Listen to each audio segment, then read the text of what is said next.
قابل قدر دوستوں، الحمدللہ یہ مدرسہ عربیہ رحمانیہ ادارہ ہے۔ اس ادارے کا جامعہ خالد بن ولید بہاڑی سے الحاق ہے، انسلاک ہے۔ یہ ادارہ جامعہ خالد بن ولید بہاڑی کی شاخ ہے۔ جو پالیسی، جو نظام تعلیم، جو سوچ، جو فکر، جو دینی تعلیم و تربیت کا منہج جامعہ خالد بن ولید بہاڑی کا ہے، اس مدرسہ عربیہ رحمانیہ کا طریقہ تعلیم بھی وہی ہے۔ جامعہ خالد بن ولید بہاڑی کا کسی سیاسی مذہبی تنظیم سے نہ کبھی تعلق رہا ہے نہ ہے۔ اسی طرح اس مدرسہ عربیہ رحمانیہ کا نہ کسی سیاسی نہ کسی تنظیمی مذہبی تحریک اور تنظیم سے کبھی تعلق نہیں رہا۔ یہ خالصتاً دینی تعلیم کا ایک ادارہ ہے۔ بچوں کو حافظ قرآن بناتا ہے، انہیں سکول کی تعلیم دیتا ہے۔ اس لیے ہمارے ہاں مختلف مہمان حضرات تشریف لاتے ہیں۔ اس میں بھائی عرفان شہزاد گجر صاحب تشریف لائے، جناب حسنین معاویہ جام پوری صاحب تشریف لائے، ابھی حضرت اقدس آپ کے سامنے تشریف فرما ہے۔ تو یہ کیا ہوتا ہے کہ بیان سنا، اچھا لگا، فلاں نعت خوان یوٹیوب پہ آگے پیچھے بہت اچھی نعت پڑھتے ہیں، اس لیے محبت کے طور پہ بلایا جاتا ہے۔ اور مدرسے کا جو موقف ہے، جو نظریہ اور سوچ ہے، وہ ہم سب کے سامنے ہے۔ اللہ تعالیٰ آپ سب کو جزائے خیر عطا فرمائے جی۔ ایک دینی خالصتاً دینی تعلیمی ادارہ ہے، اس کی وضاحت کرنا میں ضروری سمجھ رہا تھا۔ ابھی ہمارے وہ مہمان جو ہر سال ہمارے اس اسٹیج کی رونق بنتے ہیں، بہار بن کر آتے ہیں، علم و عرفان کے دریا بہا کر جاتے ہیں، ہمیں ایک جذبہ، ایک سوچ، ایک فکر دے کر جاتے ہیں۔ میری مراد آپ سب کی چاہت جناب مولانا محمد آصف معاویہ سیال صاحب، میں انتظامیہ کی طرف سے حضرت مفتی محمد قاسم صاحب، برادر مکرم بھائی قاری عبدالحمید صاحب کی طرف سے حضرت کا دل کی اتھاہ گہرائیوں سے بہت شکر گزار، اور میں جناب مکرم بھائی مولانا محمد آصف معاویہ سیال صاحب کو دل کی اتھاہ گہرائیوں سے سلام عقیدت بھی پیش کرتا ہوں، خراج عقیدت پیش کرتا ہوں۔ کیوں؟ وجہ کیا ہے؟ یہ اہل سنت والجماعت کہ یہ وہ عظیم شہزادے ہیں جنہوں نے میدان سیاست میں قدم رکھا تو اپنا لوہا منوایا۔ آپ سوچ سکتے ہیں ووٹ لینا کتنا مشکل کام ہے، سوچ سکتے ہیں؟ اس مرد کلندر کی پشت پر 1,00,000 افراد کھڑے ہیں۔ پاکستان میں یہ واحد عالم دین ہے اللہ کی فضل و کرم سے جنہیں 1,04,000 ووٹ پڑا ہے۔ ساتھی کہتے ہیں ہمارے مولانا محمد آصف معاویہ الیکشن میں ہار گئے، میں کہتا ہوں مولانا آصف معاویہ صاحب جیتے ہیں، سج دج کر جیتے ہیں، پوری شان کے ساتھ جیتے ہیں۔ اللہ انہیں جزائے خیر دے۔ یہ اتنا بڑا مارکا سر کرنا دنیا کیا سمجھتی ہے، کوئی آسان کام ہے؟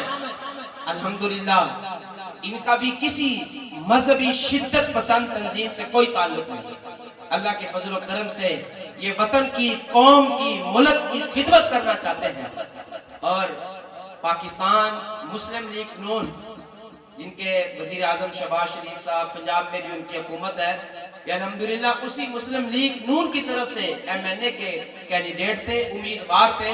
الحمدللہ اللہ تعالیٰ نے ان کی عزت رکھی، ایک بڑے حکمت عملی کے ساتھ، پورے جوش جذبے جنون کے ساتھ اپنے سفر کی طرف رواں ہیں۔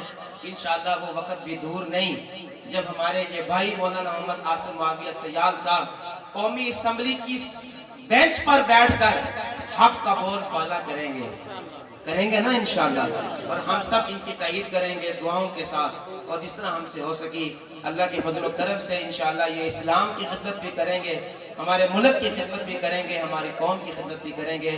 اس تمنا اور دعا کے ساتھ میں دعوت دینا چاہتا ہوں حضرت مولانا محمد آصف معاویہ سیال صاحب کو کہ اپنا جاندار خطاب فرمائے، عظمت قرآن کے حوالے سے، استقبال رمضان کے حوالے سے، اور حضرت کے خاص موضوع کے حوالے سے گفتگو فرمائیں گے۔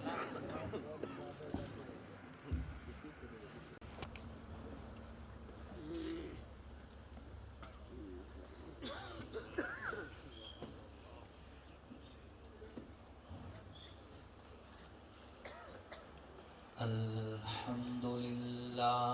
رب العالمين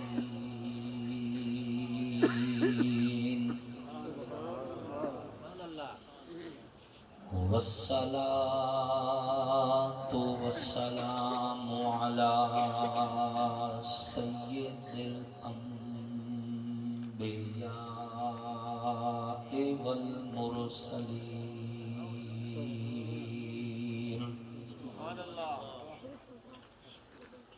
وعلى آله وأصحابه أجمعين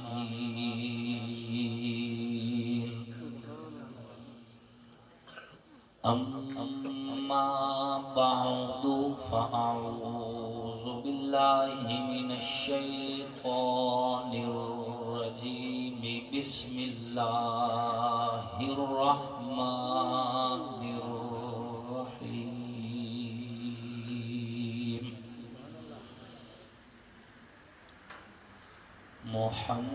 محمد رسول الله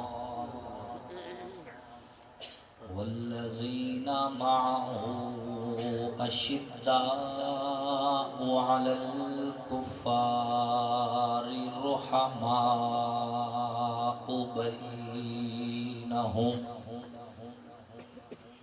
تراهم ركعا سجدا يبتغون فضلا من الله ورضوانا وقال النبي صلى الله عليه وسلم أنا خاتم النبيين لا نبي بعدي صدق الله وصدق رسوله النبي الكريم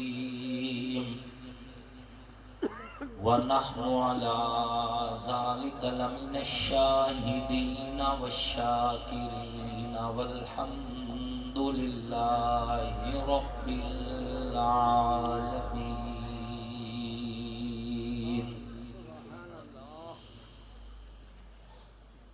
حضور آئے تو سر آفرینش پا گئی دنیا اندھیروں سے نکل کے روشنی میں آ گئی دنیا بجھے چہروں سے زنگ اترا ستے چہروں پہ نور آیا حضور آئے تو انسانوں کو جینے کا شعور آیا واجب ست تکریم محسنین ملت علماء کرام لائق ست تکریم قرآ اظام نہایت ہی سعادت مند ثناخان رسول عربی صلی اللہ علیہ وآلہ وسلم اللہ اور اس کے آخری پیغمبر حضرت محمد مصطفیٰ علیہ الصلوۃ والتسلیم کی نبوت ختم نبوت پر ایمان رکھنے والے توحید و سنت کے علم برداروں صحابہ کے غلاموں اہل بیت کے حقداروں آپ سب لوگ اور ہم اللہ کے فضل و کرم سے علاقہ کی عظیم دینی درسگاہ مدرسہ عربیہ رحمانی کے اندر ایک دینی تبلیغی اصلاحی نورانی اور روحانی محفل میں اکٹھے ہیں جس محفل کو عظمت قرآن کے حوالے سے استقبال رمضان کے حوالے سے آقا کی سیرت صورت کے حوالے سے منعقد کیا گیا ہے اللہ رب العزت مفتی محمد قاسم صاحب دامت برکاتہم العالیہ مولانا شکیل صاحب دامت برکاتہم العالیہ بھائی قاری عبدالحمید صاحب دامت برکاتہم العالیہ ان کو جزائے خیر نصیب فرمائے ان کی محبت ہے ہر سال اس فقیر کو دعوت دیتے ہیں ٹائم تو انہوں نے مجھ سے بہت پہلے سے لیا تھا لیکن سیاسی مصروفیات کی وجہ سے میں ٹائم کو درج کرنا بھول گیا، تو ٹائم میں نے ملچنا باز میں دے دیا تھا، لیکن جب حضرت نے بار بار کہا وہاں سے ہم آج ظہر کی نشست لے کر رات کو ہم نے لاہور نکلنا تھا، وہاں سے ہمیں قریب پڑتا ہے، لیکن مولانا شکیل صاحب ہمارے بھائی بھی ہیں، ہم سے عمر میں چھوٹے بھی ہیں، لیکن چونکہ استاذ محترم استاذ العلماء حضرت مولانا ظفر احمد قاسم صاحب نور اللہ مرقدہ، ان کے فیض اور ان کے نظر کرم ان پر اور ان کی محبتیں اور اس نسبت سے ہم ان کو بڑی محبت اور احترام دیتے ہیں۔ اللہ کا کرم ہوا ہم اپنے وعدے کے مطابق پہنچ آئے اور آپ حضرات سے حسب سابق ملاقات کا موقع بھی ہوا، گفتگو کرنے کا بھی موقع ملے۔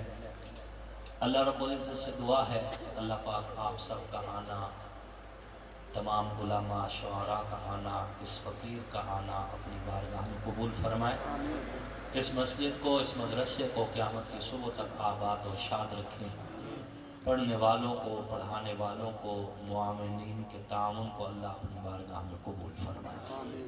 سامعین محترم، اللہ رب العزت تک پہنچنے کا ایک ہی واسطہ، ایک ہی راستہ، ایک ہی ذریعہ ہے اور اس کا نام ہے ذات مصطفیٰ۔ حضور کو چھوڑ کر کوئی خدا تک پہنچ جائے یہ ممکن ہی نہیں ہے۔ اللہ رب العزت نے ہر نبی کو شان دی ہے، ہر نبی کا اپنا مقام ہے، ہر نبی کا رتبہ ہے، ہر نبی کی اپنی عزت ہے، لیکن تمام نبیوں میں جو عزت، جو رتبہ، جو شان، جو بلندی اور مقام اللہ نے حضور کی ذات کو دیا ہے، یہ مقام کسی اور کے نصیب میں نہیں آیا۔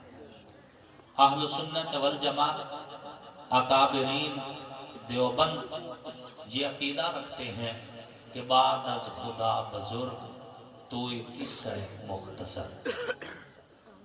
حضرت سید نور الحسن شاہ بخاری رحمۃ اللہ علیہ اپنی کتاب الاصحاب فی الکتاب کے اندر لکھتے ہیں کہ نبی قدرت کا آئینہ ہوتا ہے، ہر نبی قدرت کا آئینہ ہوتا ہے اور قدرت اس نبی کے ذریعے سے اپنے حسن کو آشکار کرتی ہے، اپنے حسن کا پرچار کرتی ہے، اور خصوصاً رسول اللہ علیہ الصلوۃ والتسلیم کہ اللہ رب العزت نے حضور کے ذریعے دنیا کے اوپر نور کے دروازے کھولے، ہدایت کی راہیں کھولی، ایمان کے رستے کھولے، دنیا کے لیے اپنی پہچان کو آسان بنانے کے لیے محمد الرسول اللہ کی ذات کو کائنات میں متعارف کروایا، اور اس انداز سے کروایا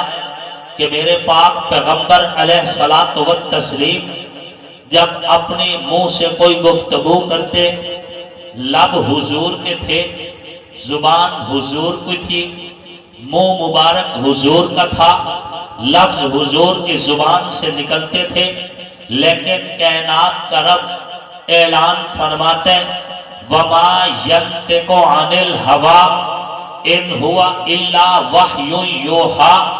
اے میرے پیارے پیغمبر، جب آپ لب کھولتے ہیں، لفظوں کے موتی رولتے ہیں، زبان آپ کی ہے، لب آپ کے ہیں، منہ آپ کا ہے، بات آپ کے منہ سے نکلتی ہے، لیکن بات خدا کی ہوتی ہے۔ اب زبان حضور کی ہے لیکن اللہ اس کی نسبت اپنی طرف کر رہے ہیں۔ اس سے آگے آئیے، حضور نے مٹھی خاک کی اٹھائی، دشمن پر پھینکی، ہاتھ حضور کے، فعل حضور کے، کام حضور کے، پھینکنے والی ہستی حضور کی ہے، لیکن کائنات کا رب فرماتا ہے وَمَا رَمَيْتَ إِذْ رَمَيْتَ وَلَكِنَّ اللَّهَ رَمَا۔ اے میرے پیارے پیغمبر، جب آپ مٹھی خاک کی پھینک رہے تھے آپ نہیں تھے، خدا پھینک رہا تھا۔ حضور بولے تو حضور کی زبان کو اللہ نے اپنی زبان کہا، حضور نے مٹھی خاک کی پھینکی تو حضور کے اس عمل کو اللہ نے اپنا عمل کہا۔ اس سے آگے چاہیے، آگے چلتے ہیں۔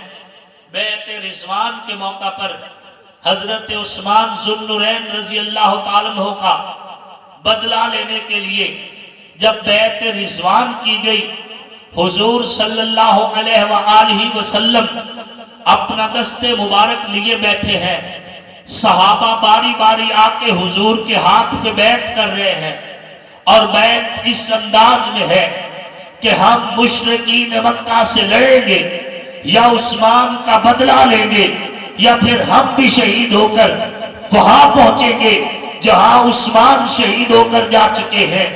بیعت لی جا رہی ہے۔ جب بیعت مکمل ہوئی، حضور علیہ السلام نے فرمایا میرا عثمان موقع پہ موجود نہیں، میں اپنا یہ ہاتھ عثمان کی جانب سے اپنے ہاتھ پہ رکھتا ہوں۔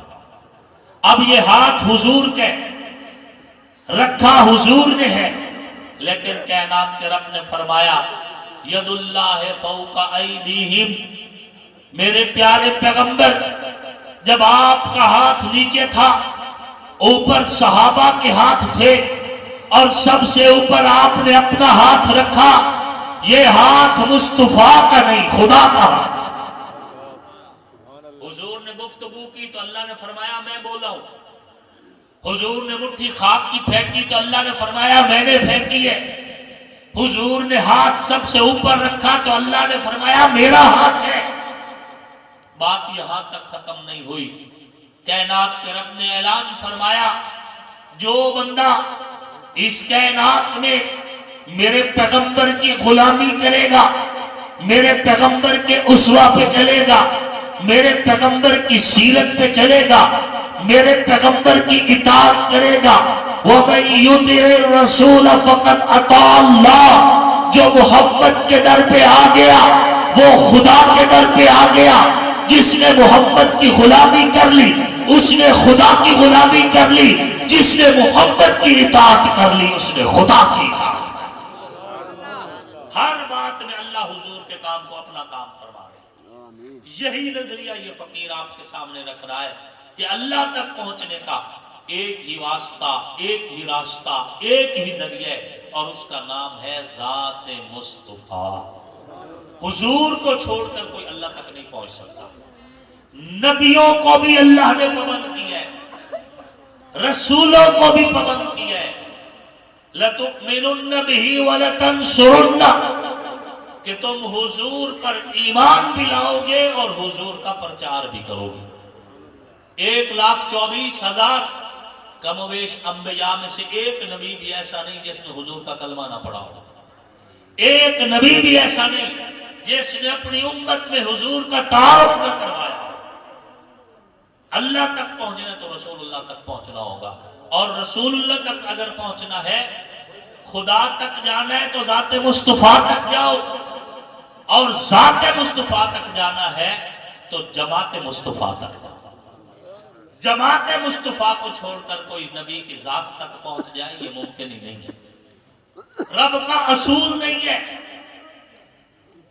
آپ دیکھیں ہجرت کی رات رسول اللہ صلی اللہ علیہ وآلہ وسلم صدیق اکبر کے در پر، پھر صدیق اکبر رضی اللہ تعالیٰ عنہ کو اپنے ساتھ لے کر حضور صلی اللہ علیہ وآلہ وسلم غار ثور کی طرف، راستے میں ایک جگہ ایسی آئی کہ حضور صدیق اکبر کے کندھوں پر، کیا حضور بیمار تھے؟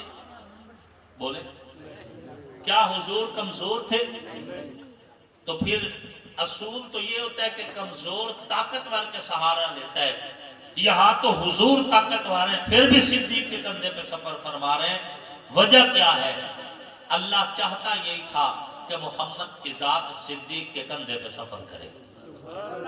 کیوں؟ کیونکہ اگر حضور بھی اپنے قدموں پہ چل کر جاتے، صدیق اکبر بھی اپنے قدموں پہ چل کر جاتے، بعد میں آنے والے کے پاس حق تھا وہ کہتا نبی کے قدم موجود ہیں، میں نبی کے قدموں پہ چلتا ہوں، مجھے صدیق کی ضرورت نہیں ہے۔ وہ کہہ سکتا تھا، اللہ نے حضور کو اٹھایا، صدیق کے قدموں پہ رکھ دیا۔ سبحان اللہ۔ ابو جہل جب تلاش کرتا کرتا آیا، ایک جگہ ایسی آئی صدیق کے قدم تو موجود تھے، نبی کے قدم موجود نہیں تھے۔ ابو جہل سوچ رہا تھا محمد کہاں گئے؟ قدرت کہہ رہی تھی اگر محمد کو تلاش کرنا ہے تو ابو بکر کے نقش قدم پہ چل، ابو بکر کے نقش قدم پہ چل، اور اگر ابو بکر کے نقش قدم پہ نہیں چلے گا تجھے محمد نہیں ملیں گے۔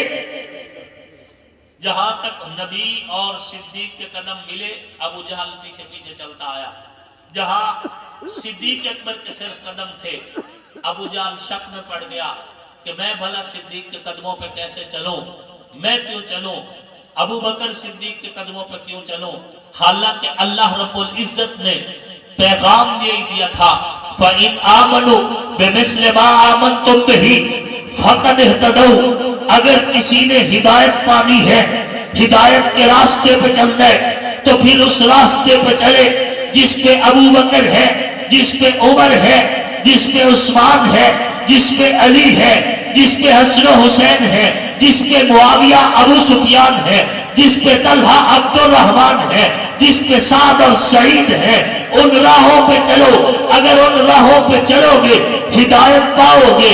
آگے سے مشرکین مکہ نے کہا اَنُؤْمِنُ كَمَا آمَنَ السُّفَهَاءُ، کیا ہم ان لوگوں کی طرح ایمان لے کر آئے جو ہم سے رتبے میں تھوڑے ہیں بظاہر، جو ہم سے شان میں بظاہر تھوڑے ہیں، انہوں نے نبی کے صحابہ کے اوپر ان کی شان کم کرنے کے لیے صفی کے لفظ بولے۔ جب نبی کی جماعت کو مشرکین مکہ نے صفی کہا تو رب خاموش نہیں ہوا، فرمایا الا انہم ہم الصفہاء، جو ابو بکر و عمر کو، جو عثمان و علی کو تسلیم نہیں کرتا، محمد کا رب بھی ان کو تسلیم نہیں کرتا۔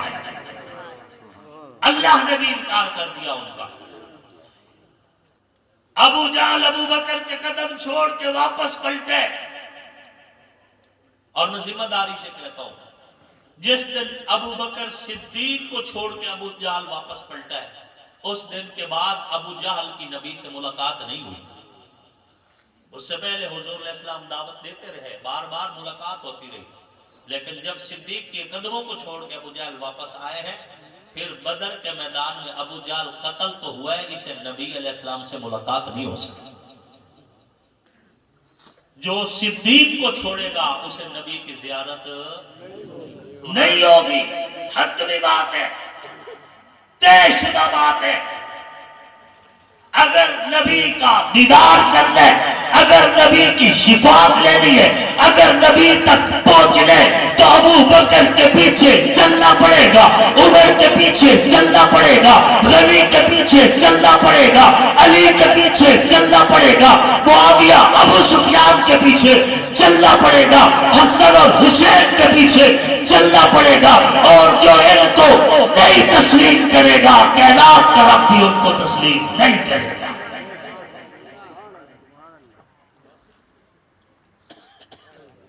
اللہ رب العزت کا اصول یہی فَإِنْ آمَنُوا بِمِثْلِ مَا آمَنْتُمْ بِهِ فَقَدِ اهْتَدَوْا۔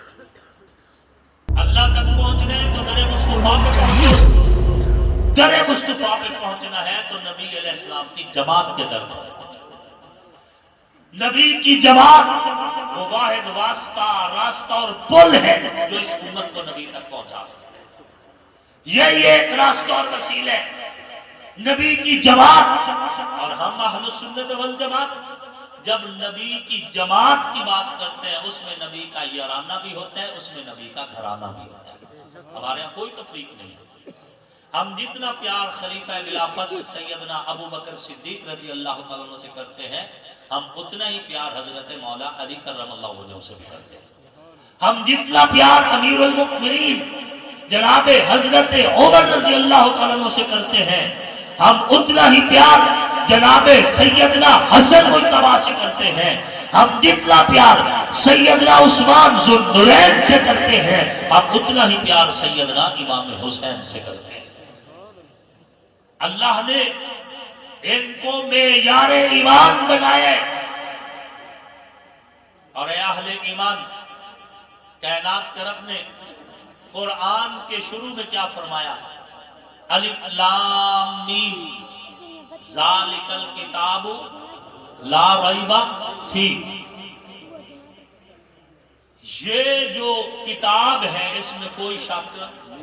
کون کہہ رہا ہے؟ کس نے کہا؟ جب قرآن نازل ہوا تو لکھا ہوا نہیں تھا، کتاب لکھے ہوئے کو کہا جاتا ہے۔ جب قرآن نازل ہوئے تو لکھا ہوا پورے کا پورا قرآن نازل نہیں ہوا۔ جب قرآن نازل ہوا تو کلام تھا، جبریل امین تلاوت کرتے تھے، رسول اللہ سماعت کر کے محفوظ کرتے تھے، یہ اللہ کا کلام تھا۔ چاہیے تو یہ تھا کہ کائنات کا رب یوں فرماتا ذالک الکلام لا ریب فیہ، یہ ایسا کلام ہے جس میں کوئی شک نہیں۔ پوری دنیا میں چاہے کوئی بھی مسلک ہو یا پھر کوئی فرقہ ہو، کوئی بھی قرآن کے کلام ہونے میں شک نہیں کرتا۔ یہ بات ذہن میں رکھنا، دیوبندی، بریلوی، اہل حدیث، حنفی، حنبلی، شافعی، مالکی، کوئی بھی اہل سنت میں سے اور دیگر طبقوں میں سے بھی، یہاں تک کہ روافض بھی کلام اللہ کا انکار نہیں کرتے، وہ کرتے ہیں کتاب اللہ کا انکار، کلام کا انکار نہیں کرتے، لکھے ہوئے کا انکار کرتے ہیں کہ لکھنے والوں نے لکھا نہیں۔ اللہ عالم الغیب ہے، اللہ کو پتا تھا کل ایک وقت آئے گا لکھنے والوں پہ شک ہوگا، لوگ کہیں گے لکھنے والوں نے لکھنے میں کوئی سستی کر دی۔ رب نے ذالک الکلام لا ریب فیہ نہیں کہا، بلکہ فرمایا ذالک الکتاب لا ریب فیہ۔ دنیا میں بسنے والے لوگوں، کائنات میں رہنے والے مقرروں، خطیبوں، ادیبوں، نقیبوں، مفسروں اور دنیا میں بسنے والے مورخوں، یاد رکھو ذالک الکتاب لا ریب فیہ، جو لکھا ہے لکھنے والے معاویہ کی لکھائی میں، لکھنے والے صحابہ کی لکھائی میں اللہ کو کوئی شک نہیں۔ جب اللہ کو کوئی شک نہیں تو ہمیں کوئی شک نہیں۔ جب اللہ کہتے ہیں مجھے صحابہ پر اعتماد ہے، جب اللہ کہتے ہیں جنہوں نے قرآن لکھا ہے اس پر اللہ کو اعتماد ہے، اور اللہ کہتا ہے کوئی شک نہیں، تو مسلمان کو بھی اس قرآن میں کوئی شک نہیں۔ دنیا بدل سکتی ہے، چہرے بدل سکتے ہیں، نظام بدل سکتے ہیں، لوگوں کے خون اور لوگوں کے باپ بدل سکتے ہیں، نہ آج تک قرآن بدلا ہے نہ قیامت تک بدل سکتا ہے، یہ محفوظ ہے۔ اور خوش نصیب ہے وہ لوگ جن کے بچے اس قرآن کو محفوظ کرنے سے ہوں، خوش نصیب ہے وہ اساتذہ جو قرآن پڑھا رہے ہیں، اور خوش نصیب ہے وہ لوگ جن کی زندگی کی کمائی کا کچھ حصہ قرآن پڑھنے پڑھانے والوں پر لگ رہا ہے۔ اس نے محفوظ رہنا ہے۔ بدلے گا زمانہ لاکھ مگر قرآن نہ بدلا جائے گا، ہے قول محمد قول خدا، فرمان نہ بدلا جائے گا، ہر روز بدلتے ہیں دیکھو کفار کی پوجا کے مرکز، مسلم کا مگر قبلہ کعبہ، ایمان نہ بدلا جائے گا۔ رسول اللہ صلی اللہ علیہ وآلہ وسلم تک پہنچنے کا ایک ہی واسطہ، ایک ہی راستہ اور ایک ہی ذریعہ، اور وہ ہے جماعت مصطفیٰ، نبی کی جماعت، جنہوں نے نبی کے دائیں بائیں آگے پیچھے رہ کر اس دین کی حفاظت کی۔ آج ٹپا سلطان پور کے اس علاقہ میں اگر آج مدرسہ عربیہ رحمانیہ ہے تو نبی کے صحابہ کا، آج اگر قرآن پڑھایا جا رہا ہے تو نبی کے اہل بیت اور صحابہ کا صدقہ ہے، آج اگر اللہ اکبر کی اذان بلند ہوتی ہے تو نبی کے صحابہ کا صدقہ ہے، انہوں نے دین کو محفوظ کر کے آپ تک پہنچایا۔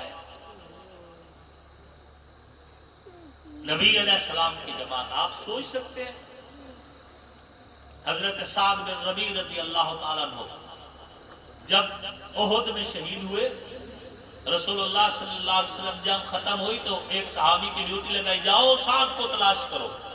وہ گئے، سعد کو تلاش کر رہے ہیں، حضرت سعد مل نہیں رہے۔ آواز دی، سعد کہاں ہیں آپ؟ اللہ کے رسول آپ کو سلام دے رہے ہیں۔ شہیدوں کی جو ڈھیر تھا اس میں سے ایک کمزور سی آواز آئی، میں ادھر ہوں۔ صحابی رسول وہاں پہنچے، حضرت سعد بن ربیع رضی اللہ تعالیٰ عنہ آخری سانس لے رہے تھے۔ حضرت سعد کو کہا اللہ کے رسول آپ کو سلام دے رہے ہیں۔ کہنے لگے اللہ کے رسول کتنے عظیم ہیں، اس حال میں بھی اس فقیر کو یاد رکھا، اپنے غلام کو یاد رکھا۔ پھر بتایا کہ مجھے 12 نیزے لگے ہیں اور ایک نیزہ تو آر پار ہو گیا ہے، بچنا مشکل ہے، رسول اللہ کو میرا سلام دے دینا اور میرے قبیلے میں چلے جانا، میرے قبیلے کے مردوں اور عورتوں کو اکٹھا کرنا، میرے قبیلے کے بوڑھوں اور بچوں کو اکٹھا کرنا اور ان کو اکٹھا کر کے کہنا تمہارا سردار سعد کہہ رہا تھا کہ اگر تم میں سے ایک بندہ بھی زندہ بچ گیا اور حضور شہید کر دیے گئے، کل قیامت والے دن میرے سامنے نہ آنا، سارا خاندان ہمیشہ کٹ جاؤ، لیکن نبی کو شہید نہیں ہونے دینا، نبی کو پہرا دینا ہے۔ میں نے ان کے ہاتھوں پہ حفاظت کی بیعت کی۔ جب حضرت سعد بن ربیع کا یہ پیغام پہنچا تو رسول اللہ صلی اللہ علیہ وسلم نے فرمایا میرا سعد کتنا عظیم تھا کہ مرتے ہوئے بھی میرے لیے اتنا مخلص تھا، شہادت کے وقت بھی اسے میری جان کا، میرے جان کا اس کو مفاد عزیز تھا۔ کیا یہ لوگ اگر یہ نبی کے ساتھ مخلص نہیں تھے تو اللہ کی قسم روئے زمین پر محمد کے ساتھ کوئی مخلص تھا ہی نہیں۔ حضرت سعد بن معاذ رضی اللہ تعالیٰ عنہ یہ خندق کے شہداء میں سے، جنگ خندق کے دوران ایک وقت ایسا بھی آیا مشرکین مکہ صلح پر رضامند ہوئے، رسول اللہ کو پیغام دیا گیا، یہاں تک کہ صلح کی باتیں چل رہی ہیں کہ یہ سارا لشکر واپس چلا جائے۔ مطالبات پیش ہوئے، مطالبات میں انہوں نے کہا کہ اس سال مدینہ کی جتنی کھجوریں ہوگی ان میں سے آدھی اگر آپ مکہ والوں کو دیں تو ہم جنگ بند کر کے واپس چلے جاتے ہیں۔ قریب تھا کہ معاہدہ لکھ دیا جائے، معاہدے پہ دستخط ہو جائے، معاہدے پہ عمل درآمدی کی بات ہو جائے۔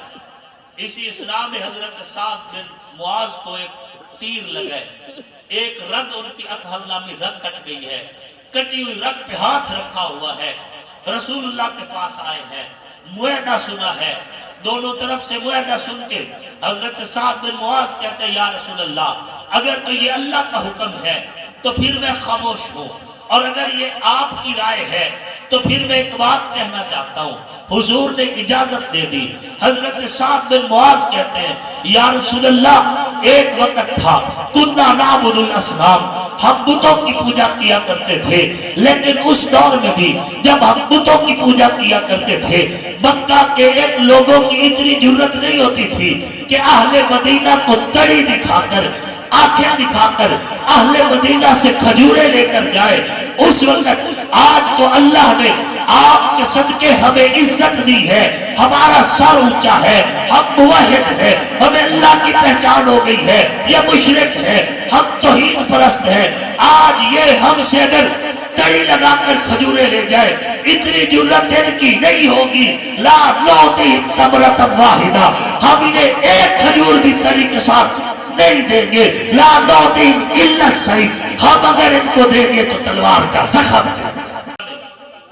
بعض مورخین نے لکھا ہے جو کافروں کا سردار بیٹھا تھا اسے ٹھوٹا مارا پاؤں کا، کہا بزدل اٹھ چل جا، کوئی صلح نہیں، میدان میں نکل تلوار سے مقابلہ کرتے ہیں۔ حدیث شریف میں آتا ہے ففرح بہذا ذلک، حضور علیہ السلام یہ بات سن کر خوش ہوئے، اتنے خوش ہوئے کہ حضور علیہ السلام والتسلیم کا دندان مبارک بھی تھوڑے تھوڑے ظاہر ہو گئے، خوش ہوئے۔ حضور نے فرمایا جاؤ بھاگ جاؤ، کوئی صلح نہیں، ہم وہ کریں گے جو سعد کہہ رہا ہے، وہ کریں گے۔ حضرت سعد کو مسجد نبوی کے قریب ایک خیمے میں لٹا دیا گیا۔ حضور روز حضرت سعد کی تیمارداری کرنے کے لیے آتے، دن بدن زخم ٹھیک ہوتا جا رہا ہے، قریب تھا کہ حضرت سعد پھر ٹھیک ہو کر میدان جنگ کے لیے تیار ہو جائے۔ ایک دن حضرت سعد رضی اللہ تعالیٰ عنہ نے خیمے میں لیٹے لیٹے کہا اے میرے رب اگر تیرے علم کے اندر ایک بھی جنگ قریش مکہ کے ساتھ ہماری اور ہے تو اللہ مجھے شہادت نہ دینا. جنہوں نے تیرے نبی کو مکہ سے نکالا میں ان سے لڑنا چاہتا ہوں. اور اگر تیرے علم میں اور کوئی جنگ نہیں اور نظر بھی آ رہا ہے کہ یہ بزدل آئندہ ہم سے کوئی جنگ نہیں لڑیں گے تو پھر میرے مالک مجھے شہادت کی موت نصیب فرما, میں تیرے پاس آنا چاہتا ہوں. دعا ختم ہوئی, زخم پھوٹا, خون نکلا. خیمے سے باہر جب خون نکلا تو لوگوں نے کہا ساتھ کے خیمے سے خون آ رہا ہے. حضور علیہ السلام کو خبر دی گئی. آپ علیہ السلام اتنی تیزی سے چلے کہ حضور کی چادر مبارک زمین پہ گھسٹتی آ رہی تھی. آ کر دیکھا تو حضرت سعد زندگی کی آخری سانسیں لے رہے تھے. حضرت سعد کا سر حضور نے اٹھایا, اپنی گود میں رکھا, گود میں رکھ کے کہا اللہ میرے سارش بھی جھوم اٹھا, سانس کی روح نکلتے وقت. اس کے بعد جب حضرت سعد بن معاذ رضی اللہ عنہ کا جنازہ ہوا تو حضور علیہ السلام یوں ایڑیاں اٹھا اٹھا کر چل رہے تھے.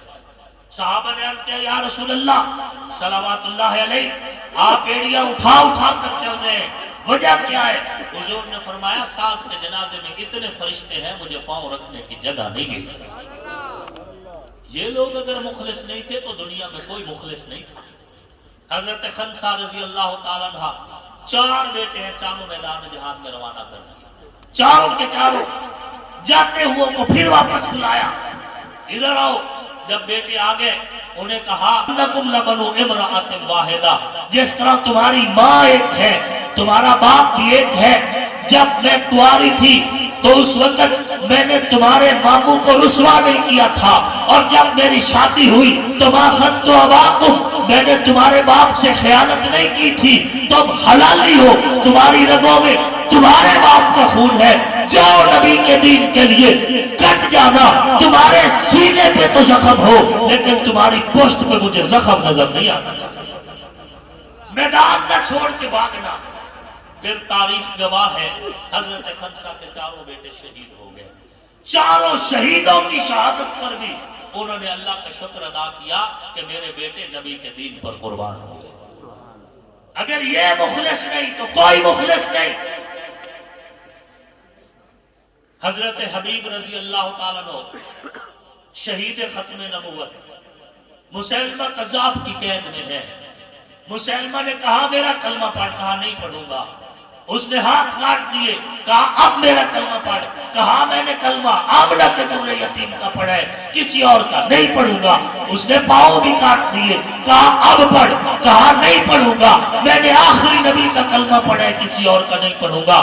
زبان کاٹ دی, آنکھیں نکال لی, جسم ٹکڑوں ٹکڑوں میں بٹا ہے. ٹکڑوں میں بٹی ہوئی لاش ایک گٹھڑی میں بندی ہوئی جب ام حبیب کے پاس آتی ہے تو حضرت ام حبیب کہتی ہے مجھے میرے بیٹے کا چہرہ دکھاؤ. صحابہ کہتے ہیں کیسے دکھائے, آپ عورت ہے شاید حوصلہ چھوڑ جائے. فرمایا دیکھنا چاہتے ہو. جب اس گٹھڑی کو کھولا گیا بیٹے کی لاش ٹکڑوں میں یوں بٹی ہوئی ہے, ایسے تو کوئی بکرا بھی ذبح نہیں کرتا.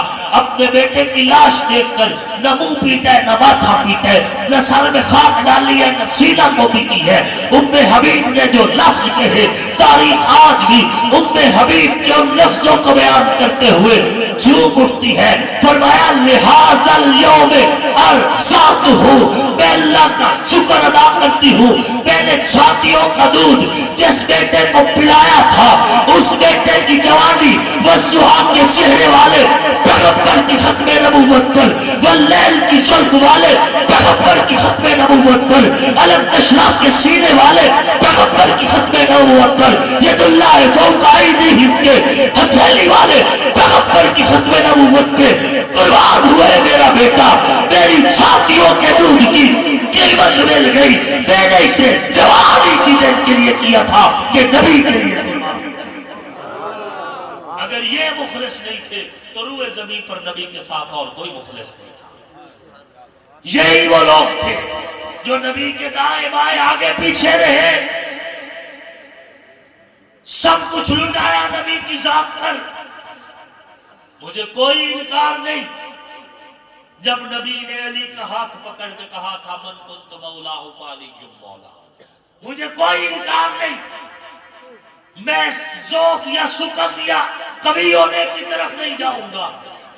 نبی نے اگر علی کا ہاتھ پکڑ کے بلند کیا ہے تو میں اس کو تسلیم کرتا ہوں، لیکن ساتھ جب نبی نے ابو بکر اور عمر کا ہاتھ پکڑ کے بلند کر کے فرمایا تھا ہا قضا نبعث یوم القیامہ، تو نبی ابو بکر کا ہاتھ بلند کرے تب بھی ایمان ہے، نبی عمر کا ہاتھ بلند کرے تب بھی میرا ایمان ہے، نبی علی کا ہاتھ بلند کرے تب بھی میرا ایمان ہے۔ میں افراط اور تفریط میں نہیں ہوں کہ ہا قضا نبعث یوم القیامہ کو تو کہوں کہ یہ روایت ٹھیک ہے، اور من کنت مولا فعلی مولا کو کہوں کہ یہ روایت ضعیف ہے، دونوں تسلیم کرتا ہوں۔ نبی علیہ السلام کی مرضی ہے، جن کو چاہا چادر تطہیر کا سایہ دیا، جن کو چاہا گنبد خضرا کا سایہ دیا۔ جو گنبد خضرا کی چھاؤں میں ہے وہ بھی عزت دار ہے، جو چادر تطہیر کی چھاؤں میں ہے وہ بھی عزت دار ہے۔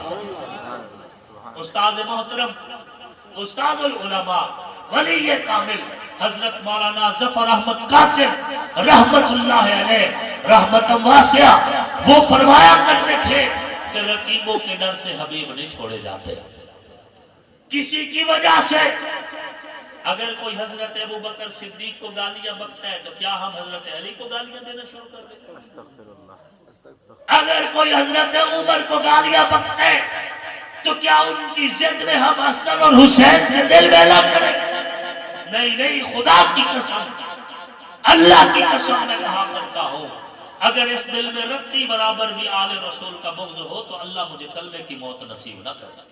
ہمیں سکھایا ہی نہیں دیا، ہمیں ہماری درسگاہوں میں یہ بتایا گیا ابو بکر کو چھوڑو گے فنا ہو جاؤ گے، علی کو چھوڑو گے فنا ہو جاؤ گے۔ ہمیں سکھایا یہی ہے، عمر کو چھوڑو گے فنا ہو جاؤ گے، حسن کو چھوڑو گے فنا ہو جاؤ گے، عثمان ذو النورین کو چھوڑو گے فنا ہو جاؤ گے، امام حسین کو چھوڑو گے فنا ہو جاؤ گے۔ ہم تو ان کے قصیدے پڑھنے والے لوگ ہیں، نبی کے یرانے کی بات ہوگی دیوانوں کی طرح کریں گے، نبی کے گھرانے کی بات ہوگی دیوانوں کی طرح کریں گے۔ ہم کون ہوتے ہیں جو ترازو لے کر بیٹھے اور ابو بکر عمر یا عثمان و علی یا حسن حسین کو تولے یا معاویہ ابو سفیان کو تولے؟ ان کو اگر تولنا ہے تو قرآن کا ترازو لے کر آؤ۔ قرآن کہتا ہے وَقُلًّا وَعَدَ اللَّهُ الْحُسْنَى، قرآن کہتا ہے اولئک هم الوارثون الذین یرثون الفردوس، قرآن کہتا ہے اولئک هم المؤمنون حقا، قرآن کہتا ہے اولئک هم الفائزون، قرآن کہتا ہے اولئک هم المتقون، قرآن کہتے ہیں فَإِنْ آمَنُوا بِمِثْلِ مَا آمَنْتُمْ بِهِ فَقَدِ اهْتَدَوْا، قرآن کہتے ہیں وَالَّذِينَ مَعَهُ، قرآن کہتے ہیں أَشِدَّاءُ عَلَى الْكُفَّارِ، قرآن کہتے ہیں رُحَمَاءُ بَيْنَهُمْ، قرآن کہتے ہیں تَرَاهُمْ رُكَّعًا سُجَّدًا، قرآن کہتے ہیں يَبْتَغُونَ فَضْلًا مِنَ اللَّهِ وَرِضْوَانًا۔ تو جب قرآن ان کے حق میں ہے تو ہم بھی قرآن کو اپنا ایمان کہتے ہیں۔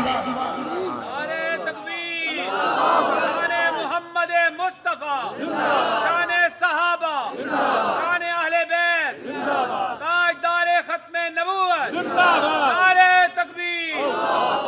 نبی کا یرانہ اور نبی کا گھرانہ دونوں ہمارا ایمان ہے، ہم ان میں سے کسی ایک سے بھی دستبردار ہونے کو تیار نہیں ہے۔ اگر حضرت ابو بکر صدیق کو کوئی گالی دے ہمیں تب بھی غصہ آتا ہے، اگر امام حسین کو کوئی گالی دے ہمیں تب بھی غصہ آتا ہے، اور یہ غصہ فطرتی ہے، ایمان کا تقاضا ہے۔ اگر آج کے دور میں کوئی عمران خان پہ گالی برداشت نہیں کرتا، اگر آج کے دور میں کوئی نواز شریف پہ گالی برداشت نہیں کرتا، اگر آج کے دور میں کوئی زرداری پہ گالی برداشت نہیں کرتا، تو ہم فقیروں سے یہ توقع کیسے رکھی جا رہی ہے کہ ہم ابو بکر و عمر عثمان و علی کی گالی برداشت کریں؟ ہم اصحاب محمد کا دفاع بھی زندگی کی آخری سانس تک کریں گے، اور آل محمد کا دفاع بھی زندگی کی آخری سانس تک۔ ایمان کا تقاضا یہ ہے، اور وہ کیسا ایمان جو ابو بکر و عمر عثمان و علی سے بے وفائی کر کے کیسے ممکن ہے؟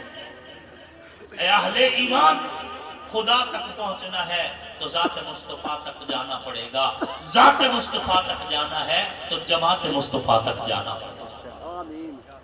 یہی وہ واسطہ، راستہ اور پل ہے جو امت کو نبی تک پہنچاتا ہے، جو امت کو نبی تک لے کے جاتا ہے۔ مجھے نہیں سمجھ آ رہی کہ ابو بکر و عمر عثمان و علی سے لوگ بیزار کیوں ہو گئے، کیوں ان کو سمجھ نہ آیا، کیوں ان کو پتہ نہ چلا کہ جس کے کندھے پہ نبی سفر کرتے وہ کوئی عام تو نہیں ہے، جس کو کعبے کا قلعہ پکڑ کے نبی مانگتے وہ کوئی عام تو نہیں ہے، جس کو نبی اپنی 2 بیٹیوں کا رشتہ یکے بعد دیگرے دیتے وہ عام تو نہیں ہے، جس کو نبی اپنی لاڈلی صاحبزادی سیدہ کائنات بی بی فاطمہ الزہرا کا رشتہ دیتے ہیں وہ علی کوئی عام تو نہیں ہے نا۔ ہم ان تمام مقدس ہستیوں کو اپنے ایمان کی معراج کہتے ہیں۔ یہی وہ لوگ ہیں جنہوں نے دین کما حق ہو آپ تک اور میرے تک پہنچایا۔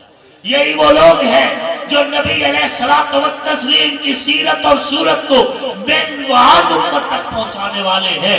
اگر نبی علیہ الصلوۃ والتسلیم کے ساتھ صحابہ نہیں تھے تو بتاؤ جب چاند 2 ٹکڑے ہوا تھا تو وہ کون تھے جو چاند کو ٹکڑے ہوتے دیکھ رہے تھے؟ جب ڈوبتا سورج واپس پلٹا تھا تو دیکھنے والے کون تھے؟ جب پاک پیغمبر نے دعا کی تھی جابر کی کھائی ہوئی بکری کی ہڈیاں دوبارہ جوڑ کر بکری بن گئی تھی تو دیکھنے والے کون تھے؟ جب پاک پیغمبر نے پیالے میں انگلیاں رکھی تھی انگلیوں سے پانی کا چشمہ جاری ہوا تھا 1700 صحابہ نے پیٹ بھر کے پیا تھا تو پینے والے کون تھے؟ جب پاک پیغمبر علیہ الصلوۃ والتسلیم نے دنیا کے سامنے کھارے کنویں میں اپنا لعاب ڈالا تھا تو کنواں تا حیات میٹھا ہو گیا تھا۔ پینے والے کون تھے؟ میرے پاک پیغمبر نے فرمایا الحسین منی وانا من الحسین، تو سننے والے کون تھے؟ میرے پاک پیغمبر نے فرمایا تھا الحسن والحسین سیدہ شباب اہل الجنہ، تو روایت کرنے والے کون تھے؟ جب پاک پیغمبر نے فرمایا تھا کہ میری فاطمہ جنتی عورتوں کی سردار ہے تو سننے والے کون تھے؟ جب پاک پیغمبر نے فرمایا تھا الداخی فی الدنیا والآخرہ، علی دنیا میں بھی میرا بھائی آخرت میں بھی میرا بھائی، روایت کرنے والے کون تھے؟ جب پاک پیغمبر علیہ السلام نے حسن و حسین کو کندھے پہ اٹھایا تھا تو گواہی دینے والے کون تھے؟ جب پاک پیغمبر نے منبر چھوڑ کے خطبہ چھوڑ کے حسن و حسین کو اٹھایا تھا دیکھنے والے کون تھے؟ جب نبی پہ وحی اترتی تھی گواہی دینے والے کون تھے؟ جب پاک پیغمبر علیہ الصلوۃ والتسلیم نے فاران کی چوٹی پہ اعلان کیا تھا پہلا کلمہ پڑھنے والے کون تھے؟ جب پاک پیغمبر بدر کے میدان میں کہہ رہے تھے اللہ یہ مٹھی بھر اگر رہے دین باقی رہے گا، وہ مٹھی بھر کون تھے؟ دنیا میں ابو بکر عمر سے بیزار ہونے والوں، عثمان و علی سے بیزار ہونے والوں، اگر تمہارے اندر ذرا سی بھی عقل ہے تو میدان میں آ کر بتاؤ میرے پیغمبر کے ساتھ جو بدر میں 313 تھے کون تھے؟ عہد میں جو پہنچے تھے کون تھے؟ جو خندق کھود رہے تھے کون تھے؟ جو تبوک میں زخمی ہوئے کون تھے؟ جو خیبر کے در پہ پہنچے کون تھے؟ نبی کی ذات کے گواہ کون تھے؟ نبی کے معجزات کے گواہ کون تھے؟ اگر عدل و انصاف کی عقل کی وادی میں قدم تمہارے ہوئے تو بے ساختہ مورخ کا قلم بولے گا، مقرر کی تقریر کہے گی، خطیب کی خطابت کہے گی، نقیب کے لفظ بولیں گے، ادیب کے فن پارے بولیں گے کہ وہ نبی کے صحابہ تھے، صحابہ تھے، صحابہ تھے۔ لے شوق سے نام صحابہ کا، کر چرچا ہم صحابہ کا، کر طلب ہے تجھ کو جنت کی تو بلا تھا صحابہ کا۔